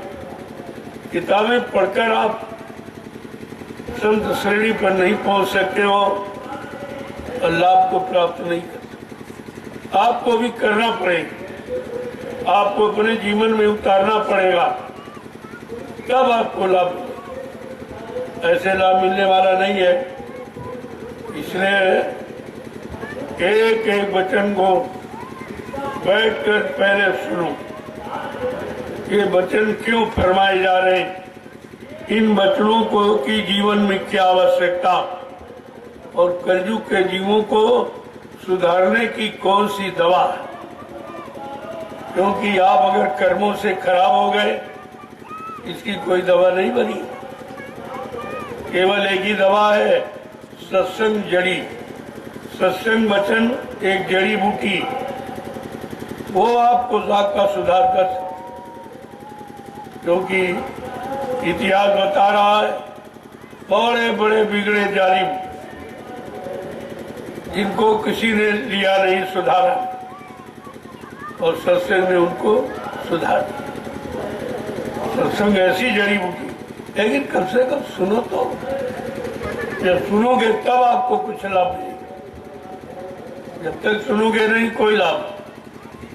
यह संत मत दान दक्षिणा का विषय नहीं है। यहाँ चिन्ह दक्षिणा नहीं चलती, यहाँ लिया नहीं जाता, दिया जाता। और जो दिया जाएगा वो रुपए पैसे धन दौलत सामान से भी कोई नहीं दे सकता, वो चीज मिलती है। इसीलिए सत्संगों में आओ, वचनों को सुनो, सेवा में मन को लगाओ तो मन की गंदगी साफ हो जाए। मन को धोने का यहाँ कोई दरिया नहीं, कोई पानी कोई केमिकल साबुन नहीं बना जो अपने मन को आप धो लो। उसके लिए गोस्वामी जी महाराज ने रामचरितमानस में स्पष्ट लिखा, सत्संग जल जो कोई पावे मैं लाई सब कट कट जावे। जिस किसी को सत्संग रूपी श्रद्धा का जल मिल जाए, जिस पर दया कृपा संतों की हो जाए, वो तो अपना करके अपना सुधार कर सकते, अन्यथा ये काम किसी के बस का। तो संतों ने जीवों का सारा कर्म कर्जा अपने ऊपर ले लिया और धीरे धीरे परमार्थी सेवा करा के कुछ आपकी अदायगी उससे करा देंगे। कुछ मिनट 2 मिनट 15-20 मिनट जो समय की नाम की कमाई करते हो सुमरन, कुछ उससे कट जाएगा और कुछ उनकी दया हो जाएगी। ऐसे जीव की सफाई है। ये तो काम कोई यहाँ कर ही नहीं रहा, किसी को मालूम ही नहीं। तब पिछले युगों की क्रियाओं को करने में पड़े, उनसे कुछ मिलेगा नहीं। गोस्वामी जी महाराज ने इसीलिए रामचरितमानस लिखी और खासकर उत्तरकांड की रचना उन्होंने की है कि जीव बेचारा कहीं जो फंसा है और कहीं फंसा न रह जाए, चलो धीरे से इसको अलग। तब उन्होंने कलयुग के बारे में सब कुछ लिख दिया साफ साफ। इस कलयुग के जीवों को क्या करना है, अन्य युगों की नकल नहीं करना, उस समय की कोई चर्चा नहीं करना, उस समय के कठिन साधन नहीं करना, क्योंकि जिन युगों की बात है उन युगों में उम्र शरीर की 1 लाख वर्ष की, 10,000 वर्ष की, 1,000 वर्ष की, मन की ताकत हाथी के बराबर, घोड़े की बराबर, बकरी की बराबर। लेकिन आज तो कलयुग है, उम्र भी कम 100 वर्ष, मन की ताकत चींटी के बराबर। तो ऐसे कमजोर मन से क्या होने वाला। तो उसके लिए संतों ने कठिन साधनों का निषेध कर दिया। ये साधन कलयुग के जीवों से नहीं हो सकते, क्योंकि वो शक्तिहीन है, बलहीन है, बुद्धिहीन है, विवेकहीन है। लिया जाइए ये साधन उससे नहीं होंगे। बड़े साफ शब्दों में गोस्वामी महाराज लिख के बताया, कलयुग योग यज्ञ नहीं दाना। क्या ये कोई मान रहा? क्या किसी के समझ में वचन आ रहे कि संत गोस्वामी जी महाराज ने रामचरितमानस के उत्तरकांड में क्यों लिखा? ये जानकारी दी है कलयुग के जीवों, पिछले युग की साधनों में समय नष्ट और श्रम और पूंजी खराब मत करना, वो तुम्हारे लिए निषेध है। क्या लिखा है? कलयुग योग यज्ञ नहीं दाना। कलयुग में योग है, जप है, तप है, हवन है, यज्ञ है, पूजा, ये निषेध है। ये रामचरितमानस तो पढ़िए, वो सब तुमको सिखा रही है, लेकिन तुम मनमानी करते हो, उसकी भी नहीं मान। कलयुग योग यज्ञ नहीं दाना, एक आधार नाम गुण गाना। कलयुग के जीवों के लिए एक ही आधार, एक ही रास्ता है कि समय के जगह नाम का सुमिरन करना। और गोस्वामी महाराज ने क्या लिखा? ऐ कलयुग के 60 जीवों, अज्ञानी जीवों, कलयुग योग यज्ञ नहीं था। ये तो बता ही दिया। विस्तार का क्या है? कहते कि कलयुग केवल नाम आधारा और सुमिर सुमिर नर उतरे पार। कहते तो सब है ये, कहते कलयुग केवल नाम आधारा और सीताराम राधे से। कहते कलयुग के नाम आधार का त्रेता द्वापर की बात करने लगते, त्रेता द्वापर के नामों को दोहराने लगते। और कह रहे कलयुग केवल नाम, कलयुग में जो केवल माने अकेला नाम आएगा, इस नाम के आगे कुछ, सिर्फ अकेला नाम, केवल माने अकेला, वो कलयुग के जीवों का भला करेगा। जितने नाम सृष्टि में आज तक आपको बताए गए वो सब सहायक शक्तियों के साथ, ब्रह्मा सावित्री के साथ, विष्णु लक्ष्मी के साथ, शंकर जी पार्वती के साथ, राम सीता के साथ, कृष्ण राधा के साथ और देवता देवी के साथ। लेकिन गोस्वामी महाराज क्या रहते कि कलयुग केवल नाम, केवल माने कलयुग में जब अकेला नाम आएगा वो नाम जीवों के दुख दर्द को दूर करे। प्रेमियों जय गुरुदेव, ऐसा ही नाम, आगे जय पीछे देव, बीच में गुरु बैठा है, बीच में गुरु बैठा है। जय माने ये सम्मान सूचक शब्द है, जय राम जय कृष्ण जय हनुमान सबके लिए प्रयोग करते हैं आप। और देव माने देने वाला, जो आपको सब कुछ दे और बदले में कुछ न ले, उसको कहते हैं देवता। तुम्हारा कोई ऐसा देवता है जो आपको दे रहा कि तुमसे ले रहा? जिसको तुमने देवता माना, चाहे वो पत्थर का हो, चाहे कागज का हो, चाहे पानी का हो, ये सब लेने वाले आपसे सब ले रहे हैं और बदले में तुमको कोई नहीं कुछ दे रहा। तो मैं ये आपसे पूछता हूँ कि देवता है कि लेवता? तुम देवता लेवता में नहीं समझ पाए अभी तक, तो एक भी बात तो तुम्हारी समझ में आती नहीं। ऐसा पहले जानकारी करो कि कौन से ऐसे देवता हैं जो रात दिन 24 घंटे आपको देते लेते कुछ। प्रथम देवता धरती जिस पर बैठे हो, ये धरती माँ आपसे कुछ नहीं मांगती। ईश्वर अच्छे बुरे पाप कर्म भी करते हो, लेकिन फिर भी नाराज नहीं होती और आपको लाभ देती ही रहती। दूसरा है सूर्य देवता। सूरज जब से निकलता है और अस्त नहीं होता, बराबर आपको प्रकाश देता रहता और बदले में आपसे कुछ नहीं लेता। ये है देवता। तीसरा चंद्र देवता। चंद्रमा पूरी रात आपको प्रकाश देता है, ठंडक देता है, और सबसे बड़ी चीज जो तुम्हारी जीवन शक्ति है, ऑक्सीजन को प्रदान करता है। ऑक्सीजन देने वाला और बदले में आपसे कुछ नहीं लेता। चौथा है वायु देवता। कैसी शीतल मंद हवा चलती है, आपसे कुछ नहीं लेती।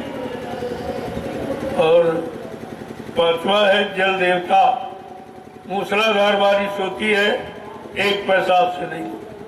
अगर दूसरा कोई पानी की व्यवस्था अपनी करे तो बगैर पैसे आपको नहीं, बगैर पैसे पानी भी आपको नहीं। आज तो कलयुग में ऋषि मुनियों कहा था, जब कलयुग में दूध और पूत और पानी जब बिकने लगे तो समय लेना कंगाली आ गई।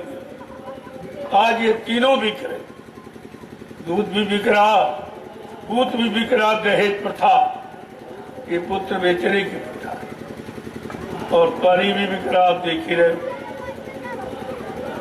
अब ये कंगाली का समय आ गया, और कंगाली के बाद परिवर्तन होता है। वो परिवर्तन की घड़ी है, तभी तो लोगों की समझ में नहीं आ रहा। मैंने बहुत मना किया अपने कार्यक्रमों में, जब मीडिया पत्रकार मौजूद, मैंने उनके सामने कहा, ये 24 का चुनाव देश के लिए, देश की जनता के लिए अच्छा नहीं होगा। हमारी अपील प्रार्थना है देश के राजा और प्रजा से, इस चुनाव को टाल दो। तुम्हारी माली हालत अच्छी नहीं है, पहले से देश पर बहुत कर्जा है, और ये 70 अरब रुपए एक चुनाव का खर्चा कर डालोगे तो बैलेंस कितना हो जाएगा, इसे कौन अदा करेगा। लेकिन स्वार्थी, लोभी, लालची, ये कुर्सी के भूखे, मान सम्मान के भूखे, इन्होंने हमारी बात को नहीं माना। आखिरकार चुनाव करा के क्या मिला, क्या इनको मिला, उसका परिणाम आगे भारत की जनता को भोगना पड़ेगा। ये वचन कभी मिथ्या नहीं होता, क्योंकि हमारा कोई स्वार्थ नहीं था। हमें कोई एमपी मेरे प्रधानमंत्री नहीं बनना था, लेकिन महात्माओं का जो कर्तव्य होता है अपने देश के राजा प्रजा के प्रति, वो बराबर उसको सचेत करते रहते। जो मेरा कर्तव्य था, मुझे दिखाई दे रहा था कि भारत की जनता और प्रजा राजा के लिए ये 24 का चुनाव अच्छा नहीं है। इसमें शांति नहीं होगी, इसमें महंगाई बढ़ेगी, इसमें टैक्स बढ़ेंगे, तरह तरह के, ये भारत की जनता तबाह हो जाए। लेकिन बात किसी ने नहीं, न राजा ने न प्रजा ने। तो फिर तुम जानो, तुम्हारा काम जानो। तो मेरा फर्ज, मेरा कर्तव्य है, और अन्य युगों में रहा, जब राजा और प्रजा में कोई आफत मुसीबत आते दिखाई दी, तो उस समय महात्माओं ने अपने राजा प्रजा को सचेत किया, उनको जानकारी दी कि अब तुम्हारे लिए ये अच्छा नहीं है, आप ऐसा करो ऐसा करो। और उन्होंने महात्माओं की बात मानी, उनका राज खुशहाल हो गया। लेकिन आज कलयुग में तो कोई किसी बात सुनता ही, क्योंकि इनको महात्माओं की पहचान नहीं है। कौन महात्मा है, कौन दुष्टात्मा है, ये तो जानते नहीं। ये तो दाढ़ी वाल भेष को महात्मा मानते हैं, जबकि महान आत्माएं कोई भेष से बहुत अलग होती। वो देश के लिए होती, देश के को लाभ देने के लिए होती। वो भेष बनाकर लोगों से लाभ लेने के लिए नहीं होती है। ये आपको समझना चाहिए। और आपने मेरी बात नहीं मानी और मुसीबत का पहाड़ टूटने ही वाला है। जय गुरुदेव, जय गुरुदेव, जय गुरुदेव,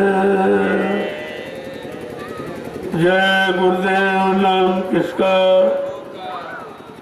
जय गुरुदेव नाम किसका, प्रभु का प्यारा नाम। जय गुरुदेव। देखो प्रेमियों, जो तुम कर रहे हो ये कोई नहीं कर रहा। तुम हिंदुस्तान में कहीं चले जाओ, चाहे कोई राजनीतिक हो चाहे धार्मिक, इस सेवा के बारे में कोई जानता ही।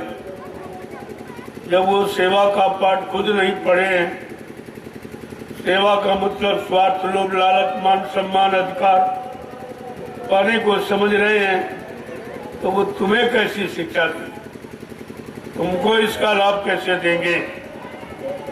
और मैं ये लाभ आपके सामने आपसे करके दे रहा हूं, करके करा के आपको दिया था। आज नहीं तो कल इस पर विचार करेंगे और तुम्हारे इस परमार्थी रास्ते का अनुकरण करेंगे। नहीं, पहले से आपको संकेत दिया गया, सत्संगियों तुम्हें आदर्श बनना है, संदेश सतगुरु का तुम्हें चरितार्थ करना है। प्रेमियों, तुम्हारा जीवन आदर्शमय होना चाहिए। स्वार्थ, लोभ, लालच से एकदम परे। देश के लिए लेना नहीं, सब कुछ देना।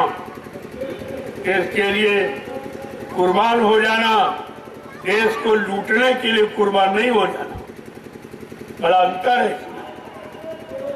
आज कोई ऐसा दिखाई नहीं दे रहा जिसको चिंता देश की हो, देश में रहने वाले लोगों की, उनको न्याय, सुरक्षा, रोजी रोटी देने की हो, ऐसी चिंता किसी। सबको अपनी कुर्सी की चिंता, अपने मान सम्मान की चिंता, अपने निजी लोभ लालच की चिंता, जबकि इनके नहीं मालूम है क्या तुम कुछ लेके जाओगे। तुम्हें भी एक दिन खाली ही जाना पड़ेगा। फिर ये सामान लेके क्या, ये लूटपाट करके जो इकट्ठा कर रहे हो, इसका क्या हो। अरे इसके लिए फिर आपको हजारों बार जन्म लेना पड़ेगा, पशुओं की योनियों में, पक्षियों की योनियों में, जंगली जानवरों की योनियों में और कीड़े मकोड़ों की योनियों में। बहुत खराब नाकिस कर्म करोगे तो जो नाली में बदबूदार कीड़े उन शरीरों में आपकी जीवात्मा को डाल करके इनको परिचय कराया जाएगा। देख बुरे कर्मों का परिणाम क्या है, पाप कर्मों का परिणाम क्या है, ये सब आपको देखना। इसलिए मैं ज्यादा कुछ कहना नहीं चाहता हूँ, मैं तो अब कराना चाहता हूँ। कहने का समय तो निकल गया। कभी कभी इशारे जरूर कर देता हूँ कि कोई ये न कहे कि आप जानते थे तो आपने बताया क्यों नहीं, आपने रोका क्यों नहीं, इसलिए कह देता हूँ। बाकी हमको इसकी कोई जरूरत नहीं, हमको तो कोई ख्वाहिश है नहीं, कोई इच्छा है नहीं, कोई तमन्ना है नहीं, कभी झगड़े में पड़ना नहीं चाहता। लेकिन जब लोग आते हैं, परेशान होते हैं, रोते चिल्लाते हैं, तमाम तरह की बीमारियों से परेशान, लड़ाई झगड़ों से परेशान, दैवी प्रकोपों से परेशान, दुर्घटनाओं से परेशान, अकाल मौतों से परेशान, चोरी डकैती कत्ल बलात्कार से परेशान, इनकी परेशानी को देखकर कुछ कह दिया जाता है। लेकिन जब वो किसी की बात नहीं सुनते तो क्या हमारी बात सुने? तो नहीं, क्योंकि उनको इस पर विश्वास नहीं। वो तो समझते हैं कि हम जो जानते हो कोई नहीं।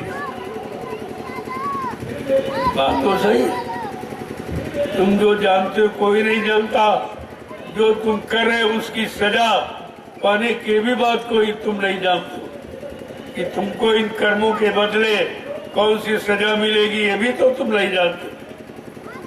तुम्हें मालूम ही क्या, जब अपने कर्मों का परिणाम नहीं मालूम तो भारत की जनता को शुद्ध सही सच्चे अच्छे कर्मों में कैसे लगाओगे? तो समय समय पर कुछ न कुछ इशारा आपके लिए किया जाए। मानना न मानना ये आपका काम, बताना मेरा। जय गुरुदेव, जय गुरुदेव, जय गुरुदेव। नाम किसका? प्रभु का। प्रेम से बोलो, जय गुरुदेव। सब मिल बोलो, जय गुरुदेव। बोलना होगा, जय गुरुदेव। अभी से बोलो, जय गुरुदेव। दुख दर्द हरेंगे, जय गुरुदेव। सब कष्ट मिटेंगे, जय गुरुदेव। सुख शांति भी देंगे, जय गुरुदेव। सबके दाता, जय गुरुदेव। सबके मालिक, जय गुरुदेव। प्रेम से बोले। जय गुरुदेव। ये नाम नहीं इंसान का, ये नाम है प्रभु का। ये काम नहीं इंसान का। ये काम है प्रभु का। प्रेमियों, ये काम इंसानों के बस का नहीं, क्योंकि इंसानों के पास जानकारी है और वो जानकारी लेना भी नहीं चाहते।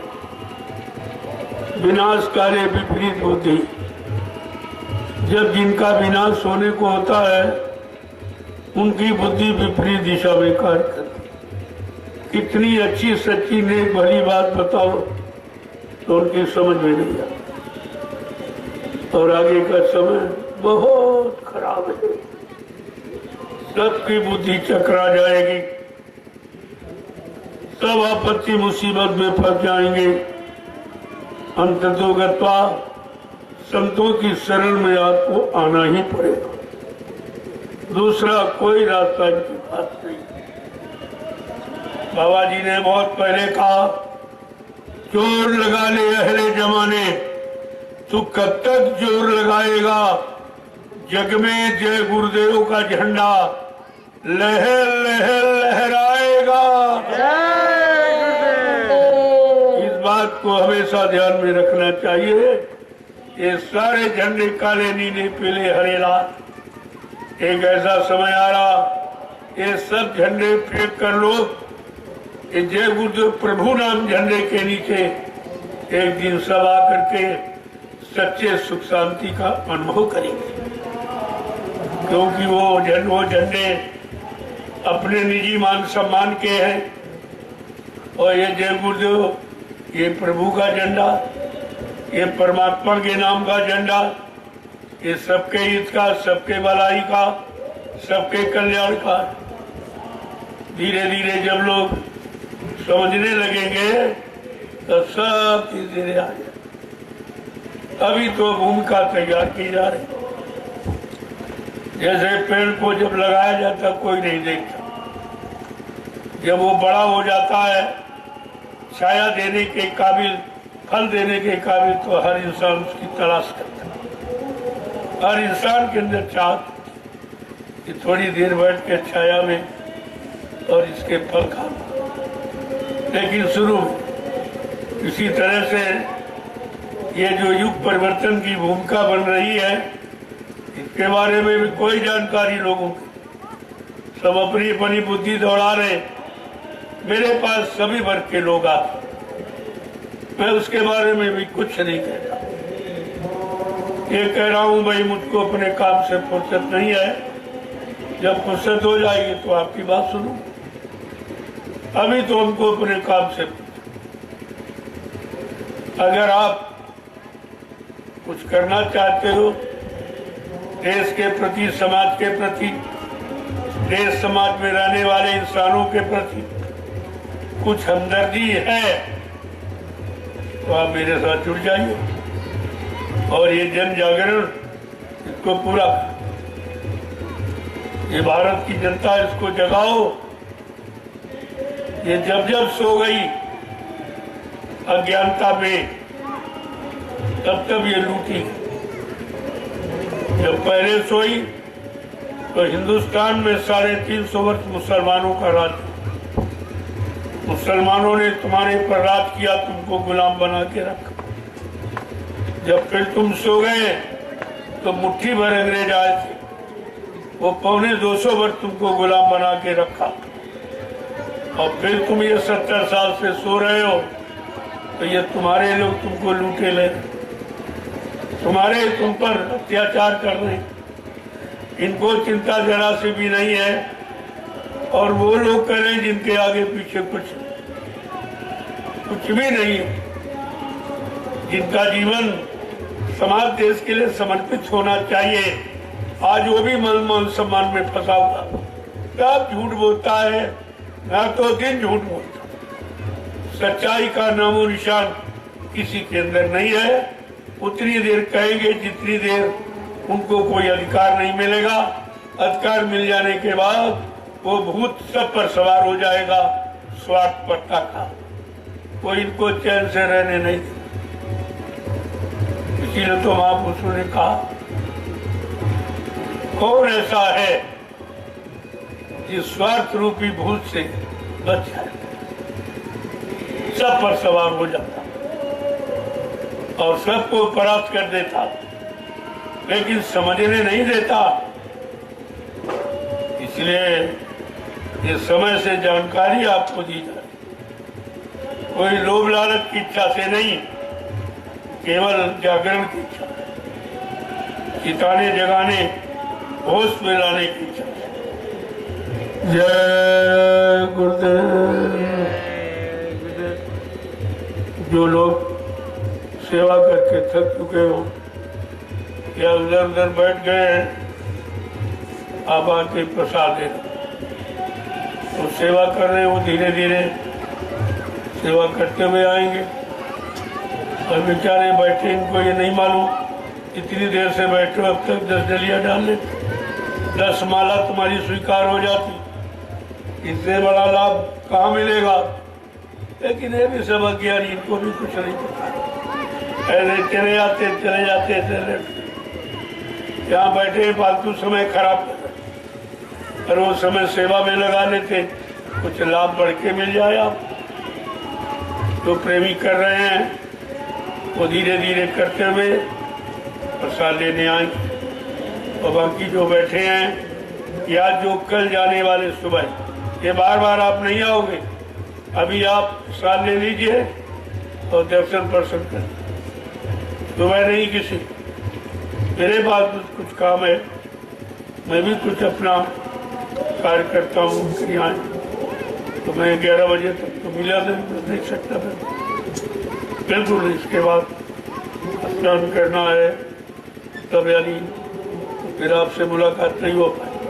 फिर मैं निकलूँगा जहाँ जहाँ सेवाएं हो रही उसको देखने के लिए, तो आपसे दिन में मेल मिलाप नहीं हो पाए। इसलिए जो जाने वाले हैं अभी आप आज ही दर्शन कर लो और अपना प्रसाद और सुबह अपना टाइम से निकल जाओ। जो रुकने वाले हैं सेवा करने वाले वो सेवा करें, दूसरे तो शाम को तो मैं सबसे मिलता हूँ, ऐसा नहीं कि मैं नहीं मिलता, लेकिन 24 घंटे मिलने में समय खराब करते रहोगे तो मैं देख रेख कब करूँगा, कितना काम फैला हुआ। देख रहे हो कितनी बड़ी बड़ी सेवाएं, और उधर गुरु पूर्णिमा की तैयारी है, उसकी व्यवस्था बनाना, मैं कोई खाली थोड़ी बैठा हूँ। जय गुरुदेव। चलो आप धीरे धीरे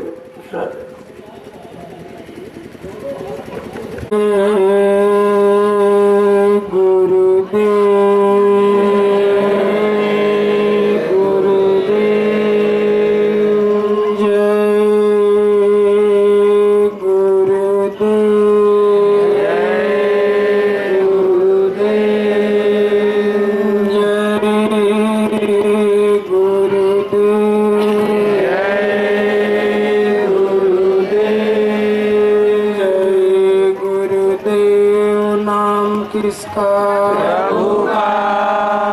जय गुरुदेव नाम किसका प्रभु का। जय गुरुदेव नाम किसका प्रभु का। प्रभु का प्यारा नाम जय गुरुदेव। आरती करो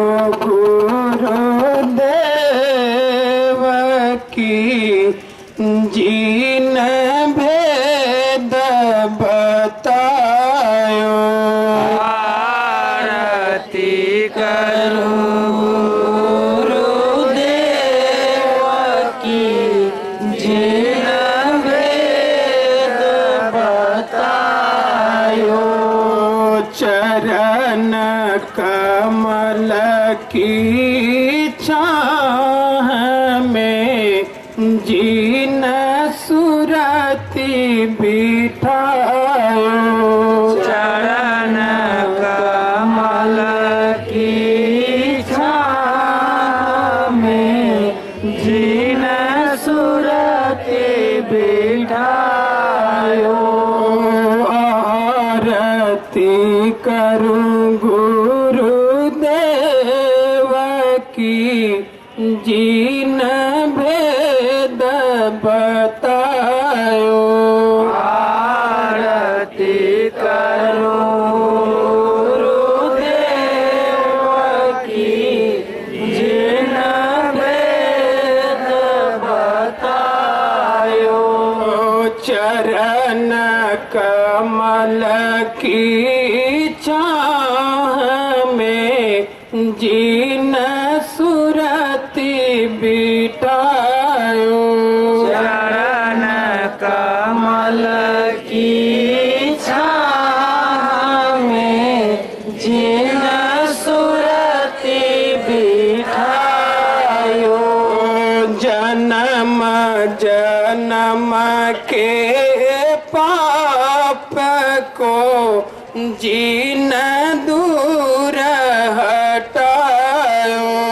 जन्म जन्म के पाप को जीन दूर हटायो।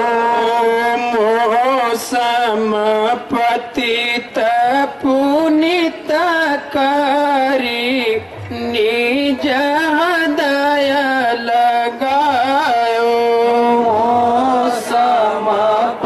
हित पुनीत करी निज हृदय लगायो।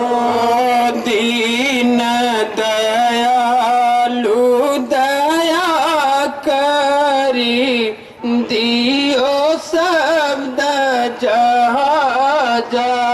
दीन दयालु दया करी दियो शब्द जहाजा। सुरति चढ़ी आकाश में धरियन दनादा। सुरति चढ़ी आकाश में धरियन दनादा। सुरति चली निज लोक को मन परम हुलासा। सुरति चली निज लोक को मन परम हुलासा। सतगुरु मिल गए राह में ले परम प्रकाशा। सतगुरु मिल गए राह में ले परम प्रकाशा। अभिनंदन निज लोक में करे की नर देवा। अभिनंदन निज लोक में करे की नर देवा। भाग्य सराय सुरति कर लावे बहु सेवा। भाग्य सराय सुरति कर लावे बहु सेवा। काल कर्म के फांस से लियो जीव बचाई। काल कर्म के फांस से लिए जीव बचाई।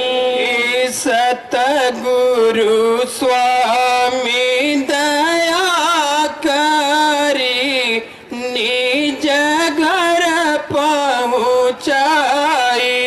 सतगुरु स्वामी दया करी निज घर पहुँचाई। आरती करूं गुरुदेव की जिन भेद बतायो। आरती करूं गुरुदेव की जिन भेद बतायो। चरण कमल की छाह में जिन सुरति बिठायो। चरण कमल की छाह में जिन सुरति बिठायो। जय गुरुदेव। गुरुदेव कोटि कोटि करु वंदना अरब खरब प्रणाम। चरण कमल बिसरू नहीं जय गुरुदेव नाम। चरण कमल बोलो